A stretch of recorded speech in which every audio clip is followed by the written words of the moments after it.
Demon hunters, warring gods, and forgotten worlds await with T&M Comics. Click the links below to enter their fantastical realm. Greetings, mortals. Welcome to another session of the Infernal Court in musical hell. I'm Diva, your judge, jury, executioner, and man, Dr. Seuss just cannot catch a break when it comes to feature adaptations of his books, can he? I think it has something to do with the fact that his work has a wonderful simplicity about it. Sure, you have the funny made-up words and tongue-twisting rhymes, but the core themes are direct, uncomplicated, and timeless. Christmas is more than its commercial trappings, protect the small and defenseless, racism sucks, fascism sucks, escalating arms races leading to mutually assured destruction suck, for Lucifer's sake, pick up after yourself. Great for picture books, but they need a little more fleshing out for the purposes of a half-hour television special, let alone a 90-minute to 2-hour film. So film adaptations have a lot of additional material, which at best results in a mixed bag and divided audience reactions, and at worst is so eye-peelingly horrible that Seuss's widow Audrey Geisel banned any future live-action adaptations of her husband's work. Hollywood didn't take too long to leap through that loophole, though, which is why we have our next offender, the Lorax. Like how The Grinch Stole Christmas, the Lorax had already been adapted for the small screen. However, with issues like climate change and possible mass extinction events being major current issues, you could argue that the time was ripe for a feature-length version of the classic environmental fable. You could also argue that Universal and Illumination Entertainment, who inundated us with Minions merchandise, were not the wisest choice for the project, especially since they outsourced the Lorax to shill for Mazda. He speaks for the SUVs now, apparently. Still, the movie does have its fans, particularly a subset who seem to be intensely attracted to the film's version of the Once-ler. I probably shouldn't judge. Oh, Gabriel, my gravel-voiced edgelord, toss away those big guns of yours and come to me, mi amado! Sorry, where was I? Right. Let's examine the case of the Lorax. The title character leads us in with a pseudo-Seussian prologue describing the town of Needville, a plastic burg where nature is non-existent and all the plant life is fabricated, and the synth music hangs heavy in the air.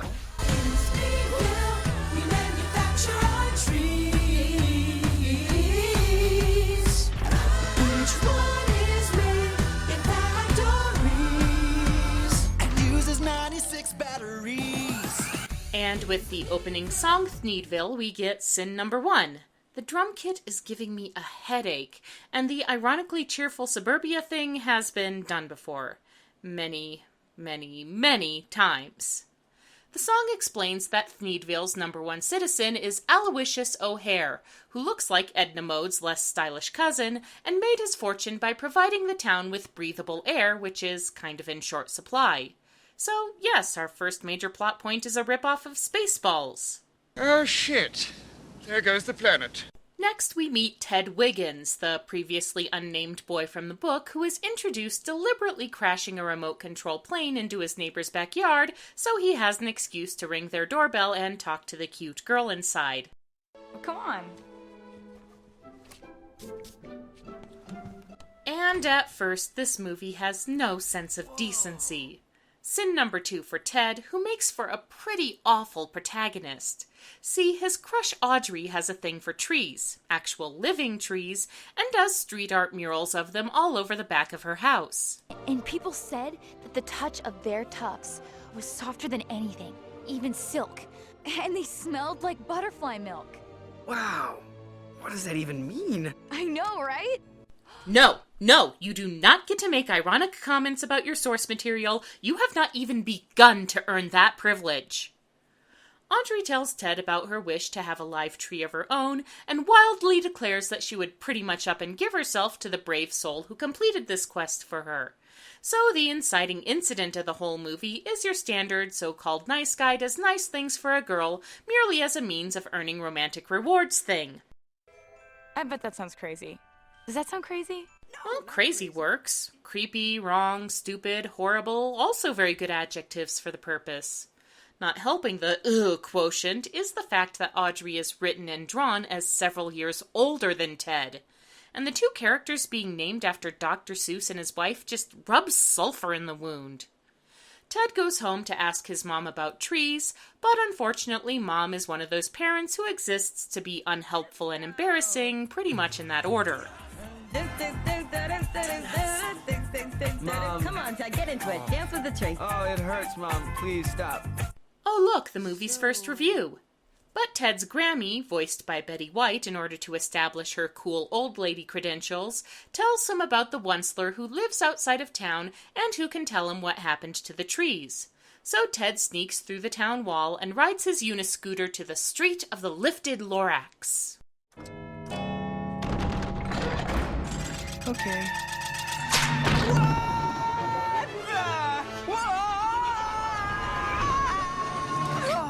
Ah, so that's why you're not supposed to knock on his door. But the Once-ler is intrigued when he hears Ted has come inquiring about trees. But I didn't think anyone still cared about trees. Well, that's me, the guy who still cares. Well, I mean, I'm pretending to care so I can get into the pants of a girl old enough to be my babysitter, but sure, why not? The Once-ler explains he is responsible for the lack of foliage in the area and starts in on the backstory, which is the actual story. So does that make this the front story? Whatever, we go back to the time when the Once-ler was a fresh-faced dork who plays guitar and dresses like a hillbilly on his first outing to the big city? Okay, stop right there because I have some serious issues with this character. For my money, the Once-ler is the most unsettling product of Dr. Seuss's fertile imagination. First, there's his appearance, or rather the fact that you see so little of it. He could be anyone or anything, and I think that's kind of the point. But more importantly, the Once-ler is the embodiment of the banality of evil. He's not deliberately malicious or cruel. He's just self-centered, short-sighted, and indifferent to the suffering of others, flaws which are way more common and which are more than enough to ruin an entire ecosystem and himself along with it. He's a tragic figure, but like most great tragic figures, his downfall is one of his own making, and unfortunately it drags everything else down with him. This Once-ler has none of the compelling qualities of his book incarnation. He's a naive hick with a family full of loud redneck whos, and is basically Ed Helms' character from The Office cartooned up a bit, which wouldn't be so bad by itself, but the writers can't really bring themselves to hold the Once-ler completely culpable for his own actions. In the book, his callousness and blindness are his own doing, but here he's a perfectly decent guy until goaded down the slippery slope by his aforementioned awful relatives. Well, and this just came to me. We could always start chopping down the trees. What? Woo! Now you're thinking that would speed things up. But... No buts, Oncey. You're running a business now. At which point he goes from zero to Captain Planet villain in 2 minutes. That's not a character arc so much as it is the first drop of Diamond back. The Once-ler is looking for the ideal material to make thneeds and discovers it in the idyllic Truffula Forest, where hummingfish sing and barbaloots frolic. The local wildlife don't take too kindly to the Once-ler forcefully unloading his cart in their direction, and they gang up on him. You'll never guess how he gets out of that scrape. No, really.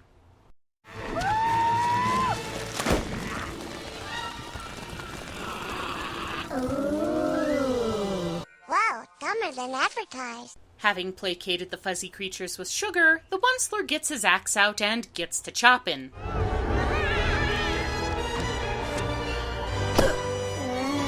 And we're back on the slapstick. Sweet Lucifer, the writers can barely go a minute without throwing some cheap gags into the proceedings. This movie doesn't need me, it needs Graham Chapman. No, the whole premise is silly and is very badly written. The Lorax is a pretty grim and somber story, especially by kidlit standards. The Lorax is stern and gruff, the Once-ler enigmatic and disturbing, and the whole thing begins and ends in a wretched herescape with only one literal seed of hope to break the prevailing sense of misery. And I get it, it's hard to sustain that sobering mood for a feature-length film, especially one aimed at children, and you need something a little lighter to offset it. But you need to try harder than this. You know what kind of movie this is? This is the kind of movie that makes one of the supporting characters fat for no reason other than to make fat jokes.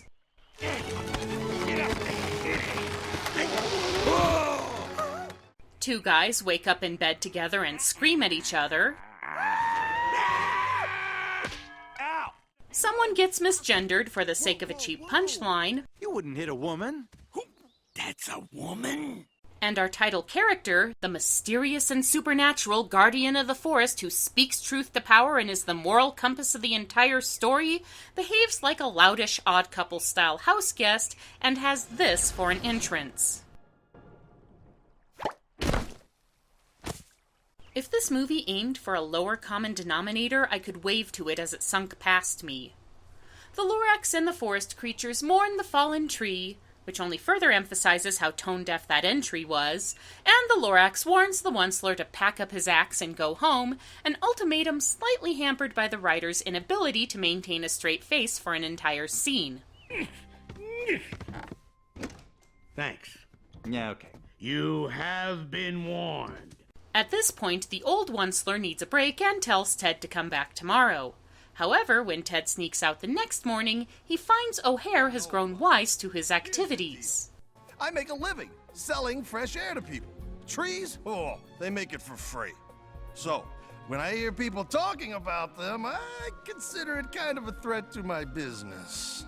I would say this villain is obvious and unrealistic, but, well, I've seen your current crop of political figures. So now that the bad guy has shown his hand by letting Ted know what he knows and how, Ted exercises extra precautions by just heading out of town anyway. Right, let's stop a moment and talk about why O'Hare is sin number 5. Since the movie can't quite commit to making the Once-ler the villain of the piece, it needs a stand-in, and O'Hare is pretty bad at the job. Oh sure, he paints over Audrey's murals and welds the gate exit shut, but nothing he does interferes with the heroes for very long, and he never really seems like much of a threat to anybody. Excuse me down there! I don't care who you are, you little crazy baby man! Get out of my house, now! This is outrageous! Fine. Sorry. See? What kind of powerful corrupt executive gets deterred by a stern talking to from the embarrassing mom? Ted returns to the Once-ler, who continues his story with the Lorax and the forest creatures trying to get rid of him by sending him down the river. It doesn't work because the smallest of the Barbaloots hitches a ride and they have to launch a rescue mission as the bed goes down some rapids, ending in, you guessed it, I put your bed in the water. Oh, I didn't mean you any harm. I just wanted to calmly float you away. Wait, you're telling me the almighty guardian of the forest sent him down the river without knowing where it led? Some nature spirit you are. No matter, the Once-ler and the Lorax call a truce as the Once-ler promises not to chop down any more trees and gets to work marketing his Thneed, which proves to be a hard sell. That may have something to do with the annoying jingle. Everybody needs a Thneed, a fine thing that all people... But sure enough, eventually the Thneed catches on and the entire town is literally singing its praises, causing the Once-ler to call his family over to help with his growing business. What? I'm gonna need all the help I can get! And why exactly does he need his family there, even though they're unhelpful and horrible and obviously don't love and respect him? Because narrative convenience, that's why. And more comic exchanges with the Lorax. So who invited the giant furry peanut? You calling me a peanut, huh? I'll go right up your nose! That is an actual line that somebody wrote. At first, the Once-ler practices sustainable truffula harvesting, but as previously seen, his relatives complain it's too slow and demand that he speed up production. The Lorax is angry that the Once-ler broke his promise, but the Once-ler dismisses his twinges of conscience with a Disney acid sequence. The animal that wins gotta scratch and fight and claw and bite and punch. And the animal that doesn't, well, the animal that doesn't winds up someone else's lunch. I'm just saying. This song, How Bad Can I Be, is pretty catchy, and it's got that satirical edge that Needville was trying for, but didn't quite manage. If the movie actually allowed the Once-ler's hubris to emerge from his own defects of character, rather than being foisted on him by his designated villain relatives, it would have been perfect. As it is, it still qualifies for a saving grace. The Sneed Empire grows into a dystopian industrial nightmare, and the goofy animals are sick and starving because of their destroyed habitat. The Lorax visits the Once-ler in his new penthouse, and the Once-ler is all, "Quit bothering me, get out!" And the Lorax is all, "You're just upset because your conspicuous consumerism will never fill the hole in your heart." And just as the Once-ler declares his rise unstoppable, his unsustainable business practices catch up with him.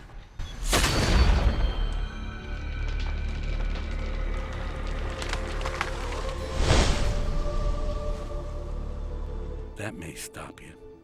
The animals become refugees, the Once-ler's family abandons him because awful, a young braces wearing O'Hare gets his $1,000,000 idea, and the Once-ler is left alone and abandoned as the Lorax ascends into the sky.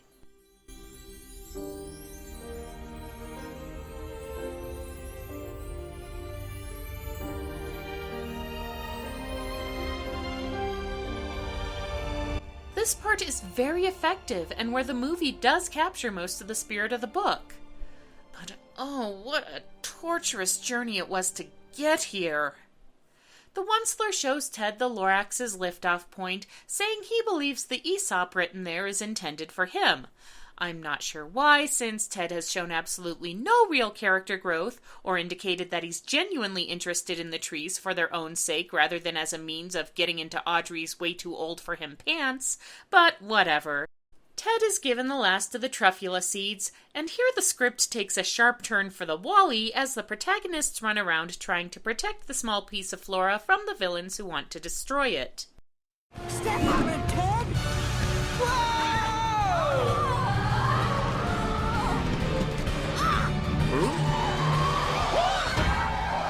I don't care how good Ted's intentions are, I don't think planting one tree is going to reduce the carbon footprint he's making trying to get it planted.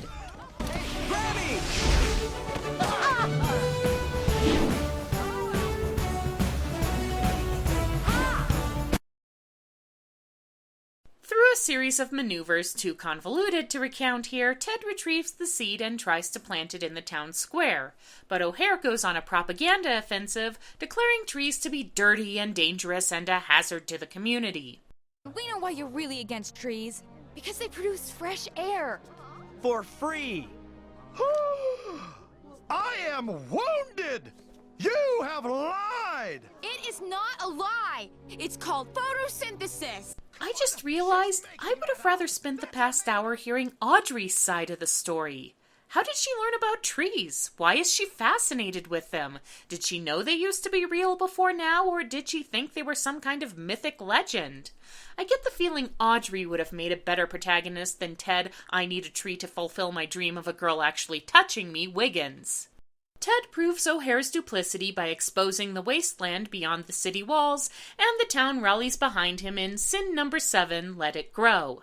Let it grow, let it grow. You can't reap what you don't sow. Plant a seed inside the earth. Just one way to know its worth. This is a level of folk pastiche so cloying and sappy that the new Main Street Singers would be embarrassed to perform it. And by the way, can we talk about how this movie has cast Zac Efron and Taylor Swift as two of its main characters, and then never lets them sing? The seed is planted, Ted gets an only slightly squicky kiss from his crush, the truffula grows and multiplies with impressive speed, and the Once-ler finally emerges from his lurkum.